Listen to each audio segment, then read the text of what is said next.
আমার বলার ছিল এটা যে আমরা তো সব সময় চাই যে আল্লাহ এটা দাও সেটা দাও, আল্লাহ গুনাহ মাফ করো কিংবা বেহেশত নসিব করো, সব সময় তার কাছ থেকে চাই। চাওয়া ছাড়া কি কোনো অপশন আছে? আছে তো, কিছু পাওয়ার আছে। একটু ঘোরাতে আই নাকি? যেমন মনে করো, আল্লাহ কিন্তু কোরআনে বলছে যে আমি সবার প্রতি সমান বিচার করি, আমি সবাইকে সমান দিয়া থাকি। আচ্ছা, আল্লাহ কি কখনো মিথ্যা বলে? যদি সত্য বলে তাহলে কেউ প্রধানমন্ত্রী হয়ে আইছে জগতে, কেউ অনেক বড় জমিদার, কেউ জন্ম নিয়েছে তার কোমর পর্যন্ত পাও নাই, হেসরায় হেসরায় হাঁটে, কেউ জন্ম নিয়েছে তার চক্ষু নাই। তা আল্লাহ যে বলছে যে আমি সকলকে সমান দেখি, কাউকে আমি কম বেশ দেই না, তা আল্লাহ কি সঠিক বললো? কাউ সঠিকই বলছে। সে তো তার হিসাবে সঠিকই আছে। এখন এখানে মনে হয় কর্মফল আছে। আচ্ছা আচ্ছা, যেটা আমি কমো তোমরা যদি কইতারো তাহলে আর আমি তো আগে গেলাম কারো, ঠিক না? তো দেখো, আল্লাহকে জিজ্ঞাসা করছে, আল্লাহ তুমি তারে আউলিয়া বানাইছো, আরে আমার পোলা এটা চোরই রইল, ওরে তুমি জমিদার বানায় পৃথিবীতে বাড়াইছো, আর এই যে আমার ইমুক আত্মীয় সে ভিক্ষা করে খায়, তার সন্তানটাকে সম্পূর্ণ শরীর স্বয়ং সম্পূর্ণ হাত পা চোখ নাক সব আছে, আর এ জন্ম নিল তার এই কোমরের পর থেকে তার পায়ের অংশ নাই, তুমি সমান কিভাবে দেখলা? এইসব কথার উত্তরে আল্লাহ কি বলছে যে ফাবি আল্লাহ ইউ রব্বিকু মাতিকা জীবান, তোমরা তোমাদের কোন কোন কর্মফলকে অস্বীকার করো। পরে আবার কইতাছে যে আমি গরিব হইলাম আর সে এত ধনী হইল, তো তুমি সমান দেখলা কই? আবারও আল্লাহ কইতাছে ফাবি আল্লাহ ইউ রব্বিকু মাতিকা জীবান, তোমরা তোমাদের কোন কোন কর্মফলকে অস্বীকার করো। তখন বলা হইল যে আল্লাহ পৃথিবীতে জন্ম একটা বাচ্চা মাত্র নিল, সে কর্মফল খারাপ করলো কখন?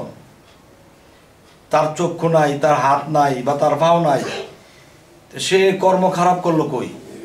সে তো মাত্র জন্ম নিল, তো কর্ম খারাপ করলো কই? তখনই যাইতে হয় জন্মান্তরে। তুমি সেই পিছনের জন্মে তুমি দেখো কাউকে কূটনীতি দিছিলা, সেই কূটনীতি পাই একজনের চোখ কানা করে দিছে। তুমি কাউকে কূটনীতি করছিলা বা কেউ তোমাকে দিয়ে কূটনীতি করাইছে, তুমি মুখের সম্পদ আত্মসাৎ করছো। তুমি আজকে দরবারে এসে বলতেছো বাবা আমার সম্পদ সব লুটপাট করে নিয়ে গেছে গা, তখন কইতেছে যে ওনাদের সম্পদ ঠিক আছে কিন্তু আমারটা নিয়ে গেল লুটপাট করিয়া, তা আমি কেমনি কি করি? তখন আমিও বলবো ফাবিয়ালা ইয়ে রব্বিকু মাতিকা জীবান, তোমরা তোমাদের কোন কোন কর্মফলকে অস্বীকার করো। তাহলে কোন কোন কর্মফল? তুমি বিগত জন্মে একজনের সম্পদ আত্মসাৎ করে দিয়েছো, এই জন্মে তোমার সম্পদ নাই।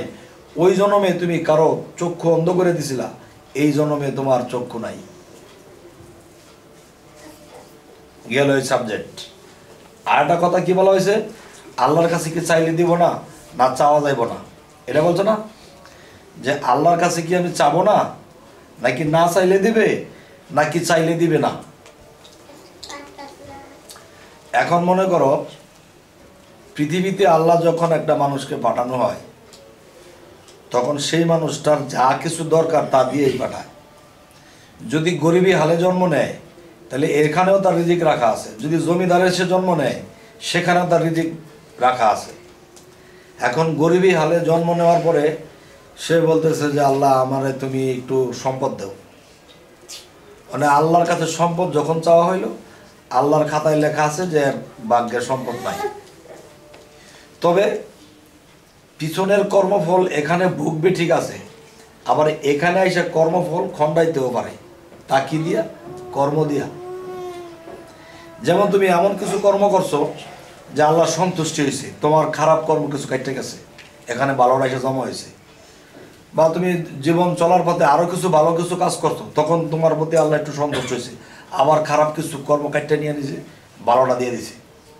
তো এইভাবে তোমরা যখন কিছু কর্মফল ভালো করবা, যখন চোখের পানির সাথে আল্লাহর কাছে মোনাজাত করবা যে হে আল্লাহ, জীবনে এই জন্মে হোক বা পিছনের জন্মে হোক কিছু ভুল ছিল, ক্ষমা করো, সামনের পথগুলো যেন তোমার ইবাদত করতে পারি, আমাকে সচ্ছল করিয়া দাও, বা আমাকে কিছু সম্পদ দেওয়া যেন আমি গরিব দুঃখেরই দেখতে পারি, আমি ইবাদতও করতে পারি।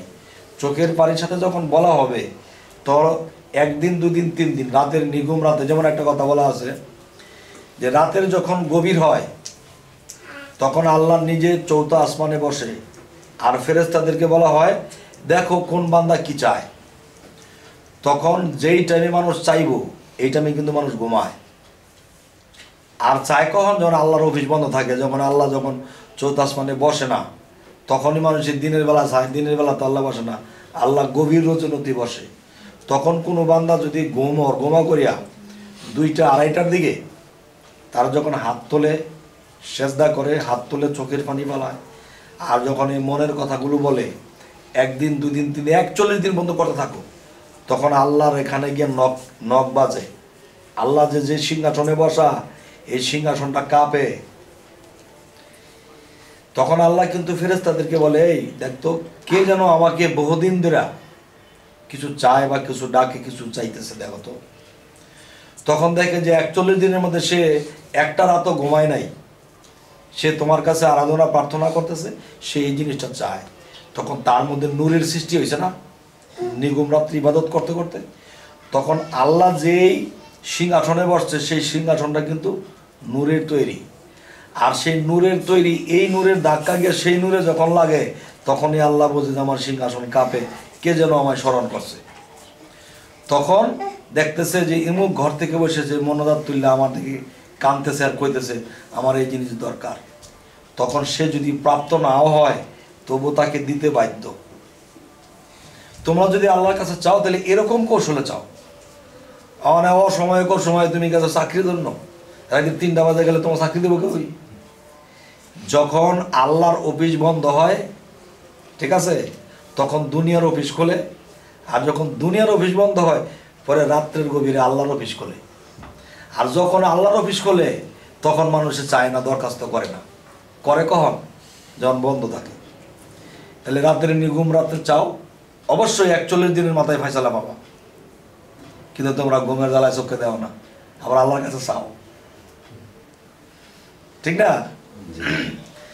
তাহলে অবশ্যই কর্মফলের বাহিরেও তুমি এখান থেকে কামাই করে নিতে পারো। পিছনের জনম, সামনের জনম, মানে চলতি জনমটা তোমার যদি অপরাধ থাকে, তুমি যে রাত্রে গভীরে ইবাদত করতেছো, ওগুলা কাটটা যেতেছে কিছু, তাহলে বোঝা গেল কি কর্ম দিয়া তুমি ভাগ্যের পরিবর্তন করতেছো। বাহ্যিকভাবে যদি অর্থনীতি কামাইতে দাও, তাহলে নিরলসভাবে কিন্তু মানুষ কাজ করে 100 মাসে ওঠে। ঠিক আল্লাহর দিক দিয়েও যদি কেউ চায়, তাহলে ওইখানেও নিরলসতা আনতে হবে, তখন আল্লাহর মায়া হবে, এরপরে কিছু দিবে। মানে যেই টাইমে আল্লাহ দিবে এই টাইমে আমরা ঘুমাই। তোমার কথার উত্তর হয়েছে নি?